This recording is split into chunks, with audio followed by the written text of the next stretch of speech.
السلام علیکم ورحمۃ اللہ وبرکاتہ۔ رب اشرح لی صدری ویسر لی امری واحلل عقدۃ من لسانی یفقہوا قولی۔ سورۃ الکہف کی آیت نمبر 61، 62، 63، 64، 65، 66، 67 اور 68 کا ترجمہ اور تفسیر آیت نمبر 61 کی، 63 کی، 64 کی، 65 کی اور 68 کی۔ اعوذ باللہ من الشیطان الرجیم، بسم اللہ الرحمن الرحیم۔ ترجمہ۔ چنانچہ جب وہ ان کے سنگم پر پہنچے تو دونوں اپنی مچھلی کو بھول گئے اور اس نے سمندر میں ایک سرنگ کی طرح کا راستہ بنا لیا۔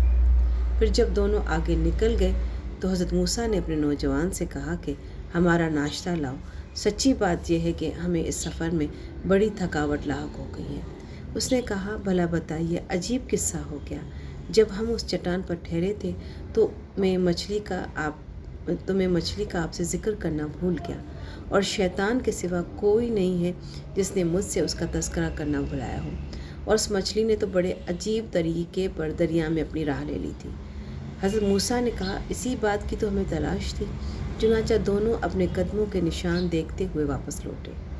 تب انہیں ہمارے بندوں میں سے ایک بندہ ملا جس کو ہم نے اپنی خصوصی رحمت سے نوازا تھا اور خاص اپنی طرف سے ایک علم سکھایا تھا۔ حضرت موسیٰ نے ان سے کہا، کیا میں آپ کے ساتھ اس غرض سے رہ سکتا ہوں کہ آپ کو بھلائی کا جو علم عطا ہوا ہے اس کا کچھ حصہ مجھے بھی سکھا دیں؟ انہوں نے کہا کہ مجھے یقین ہے کہ آپ میرے ساتھ رہنے پر صبر نہیں کر سکیں گے، اور جن باتوں کی آپ کو پوری واقفیت نہیں ہے ان پر آپ صبر کر بھی کیسے سکتے ہیں؟ تفسیر۔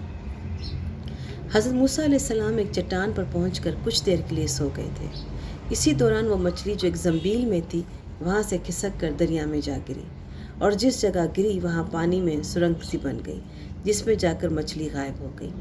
حضرت یوشع علیہ السلام اس وقت جاگ رہے تھے اور انہوں نے یہ عجیب واقعہ دیکھا، مگر چونکہ حضرت موسیٰ علیہ السلام سوئے ہوئے تھے اس لیے ان کو جگانا مناسب نہیں سمجھا۔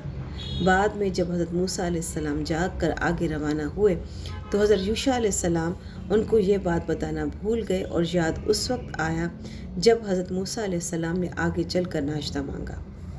حضرت موسیٰ علیہ السلام کو یہی علامات بتائی گئی تھی کہ جس جگہ مچھلی گم ہوگی وہیں حضرت خضر علیہ السلام سے ملاقات ہوگی۔ اس لیے حضرت یوشع علیہ السلام نے تو ڈرتے ڈرتے یہ واقعہ ذکر کیا تھا، لیکن حضرت موسیٰ علیہ السلام اسے سن کر خوش ہوئے کہ منزل مقصود کا پتہ لگ گیا۔ صحیح بخاری کی حدیث کے مطابق یہ حضرت خضر علیہ السلام تھے۔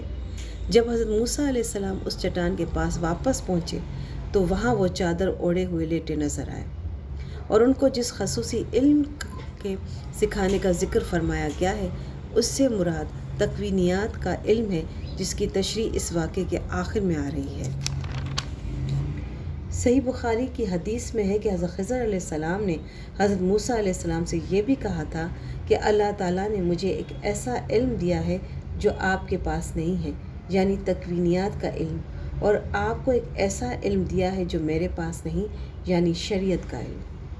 سبحان ربک رب العزت عما یصفون وسلام علی المرسلین والحمد للہ رب العالمین۔